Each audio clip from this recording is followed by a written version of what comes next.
What's up, y'all? It's our first day in Western North Carolina. We're going to be here all week looking for some black bears to photograph. Today, we just kind of drove around a little bit, kind of getting to know the area because I haven't been here since I was a small child, believe it or not. We started off by driving to some of the lookout areas, and the views were absolutely insane. Every other store around here has a bear as their mascot and has plenty of bear merchandise.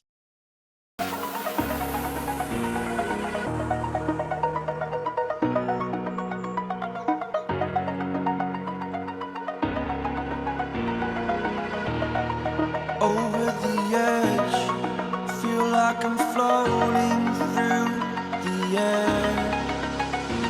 The Appalachian region is crazy, man. Whenever you're driving around, you're literally driving in the clouds. The people around here are just genuinely so nice. So nice. It was about a 6-hour drive to get here from the coastal area of North Carolina. It's just me and my dad here, and we're going to be having fun and photographing some wildlife. All the way across the mountain, you ready? Yep. I'm gonna do it on the water and up. Okay. Darn. All the way to the top of the mountain, right? Yep. All right, let's throw a filter on it real quick. All right, it's day 2, and we're crossing the border. And we're heading over to Gatlinburg, Tennessee, where allegedly it's some of the best bear sightings in the country. So we'll see about that. Also, I did just manage to pop my camera out the window and photograph some wild turkeys. This is about a 2-hour and 45-minute drive, so I'm going to do my best to photograph whatever wildlife I can on the way. This actually felt like the longest drive in the world because the GPS kept screwing up and making us turn around. So we went to Cades Cove, which is an 11-mile loop where you can drive around and see all the wild animals. And it is a little bit out of the way of Gatlinburg because we immediately started to see things, starting with this unhealthy deer and then this common grackle here. I was in the back seat so that I could photograph from the left window and the right window, but then I noticed that the traffic was starting to hold up and I didn't know why. All these cars backed up. And there you have it, our first bear of the week, and that's why traffic was so backed up.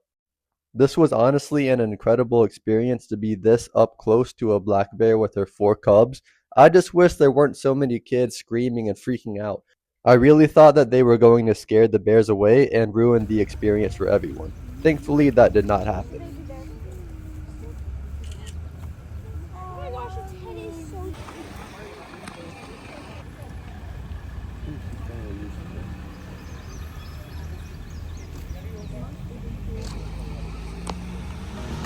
Pain I felt is paid for, all is said and done. Oh, I am restricted, fixed upon the web. I need to kick the habit that my mind is breathing in. Break out, I've got to see. The problem was everyone was getting way too close to this bear and her cubs, so people were getting way too close, and I watched that bear bluff charge at about 5 different people. Here's some footage I took. She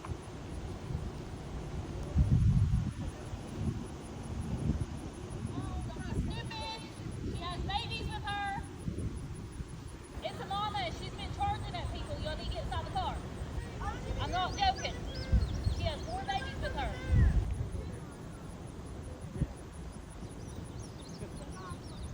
Here's when things really escalated. There was this one little boy that ran right up to the bear, screaming and yelling, "Mama, Mama, there's a bear! Mama, there's a bear! There's a bear, Mama!" And then the mom came right up to the bear too, only about 6 or 7 feet away, so way too close, way too close. And then she tripped. I'm not even kidding you, man. She tripped. I noticed that she was starting to stumble, and then she fell face first, man. She literally fell face first right in front of that bear. The woman made the first mistake by getting too close to a mother bear with her 4 cubs. And then the worst possible thing happened. She fell down. How do you fall down 6 feet in front of a freaking black bear? How do you even do that? How do you fall down 6 feet in front of a freaking black bear? And this was a heavy lady, so she fell on the ground and she was stuck there. She could not get up for at least 10 or 12 seconds. And then the mama bear freaked out. The bear perched over the woman and the bear started pacing around, because this lady had essentially fallen over within very close range of the bear's cubs. So the bear was being very defensive, because if a human being is making a bunch of movement near the bear's cubs, of course the mother bear is going to be very defensive. So for a split second there, I really thought that the bear was about to attack that lady. And like I said, the bear was bluff charging at a lot of people, but this bear got extra close to this woman and real quick and was sniffing her and observing her and perching over her and everything. That signals attack mode and defend your cubs mode. And then the little boy ran over to try to help his mom up, and then the bear started perching towards the little boy as if the bear was about to attack the little boy. Unfortunately, I did not pull out my phone and record because I was too busy communicating to the little boy that he needed to calm down and back up because that bear was getting very, very agitated.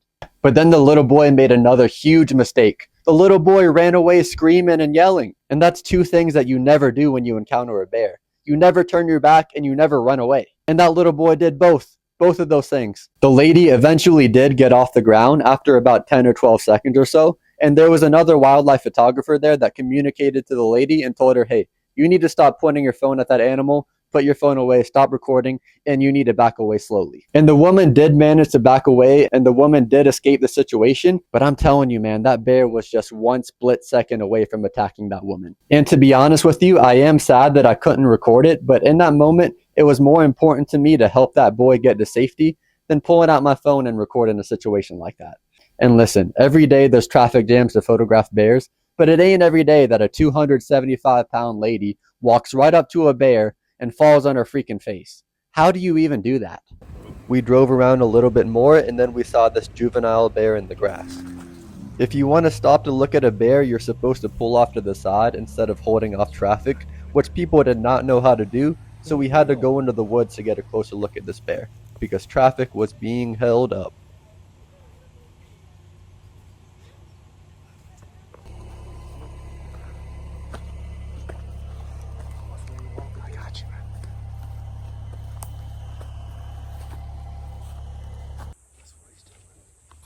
This young bear was foraging for insects in this decaying log here, and this was another incredible sight to witness. So we've been here for about 3 hours and already seen 5 bears. Not bad at all. Not bad at all. I went back to the original spot, and as I arrived, the mama bear and her 4 cubs were just leaving. As we were heading back to the Airbnb, we stopped at this park where there's elk literally everywhere.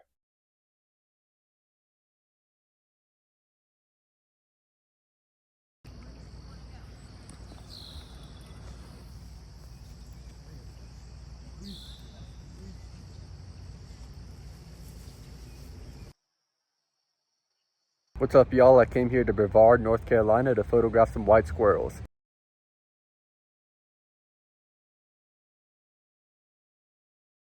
We pulled into a college campus to look for them, and we found 3 of them pretty much immediately. Pretty please taste that. And whatever we do, just make sure we put it back in the refrigerator or something and good to go. So for this next day, we went back to that park with all the elk, and there's actually a whole nature trail there you can walk, so we decided to do that. All of it closely, I played it innocent, a feel of discontent. I'm finally facing it all, fearless.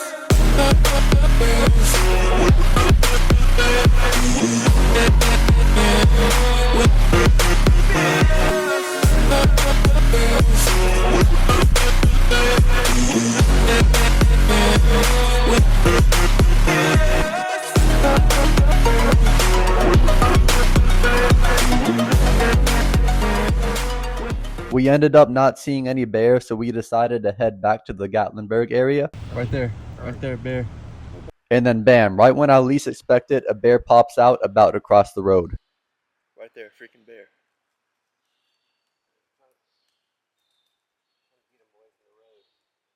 Turns out she had a cub with her too, and ultimately they decided to just go back into the woods. Yep, that's where we're staying. That's where we need to be. Next time, Next time, Gatlinburg. Gatlinburg. Done. We were on the way to a different scenic loop, and we actually had to drive through Gatlinburg to get there. And that's when we realized that Gatlinburg is actually a super nice town, and that's where we wanted to stay next time we went up to the mountains.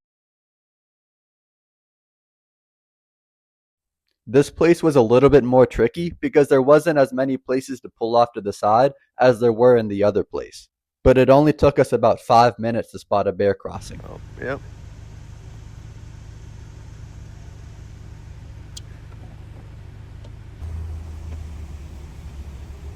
Right there. There they are.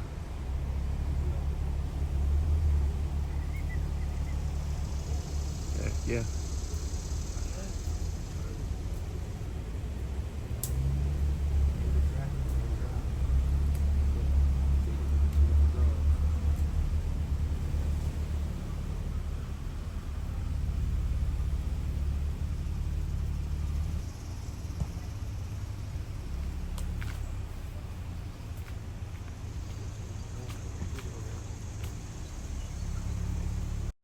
Day 5 was another chill day, so we decided to just go to some stores, get some fudge, and hang out. Because we didn't come here just to look for bears, we came here to relax too.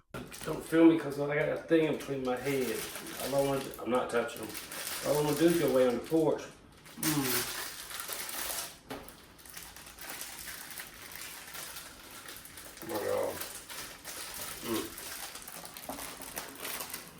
Oh my God. Look, check it out. So look, if you want to start it all over, just hit these two buttons right here to pause it or whatever, and just reset the game. Hit start. And quick game, bam. Look at all of them. Mortal Kombat, 1, 2, Defender, Gauntlet. I don't even know what. Tubing, that sounds cool. I don't know what that is. Let's try it out. Many of you know that a few years ago, a hurricane really messed up western North Carolina, so we decided to use the last day to go visit hot springs and kind of see what's left after the hurricane. Aunt Maggie's own cream and butter fudge. This lady said that she has the best fudge in the whole area, so we're about to find out. Look at that watermelon fudge.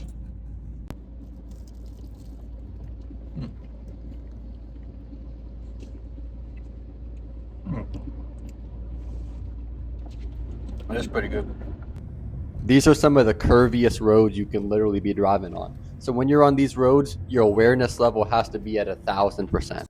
When we got here, we were pretty surprised to see how intact this town actually was. We thought it was going to be a lot more destroyed after the hurricane.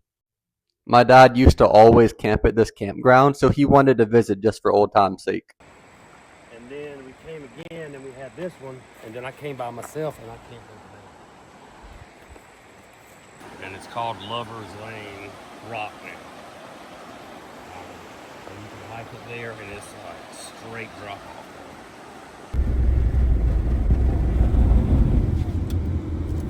Oh look, he's driving a Lotus. That's a light car, dude. That is, I bet you, that's almost Top Gear, like James May and Jeremy Clarkson or something.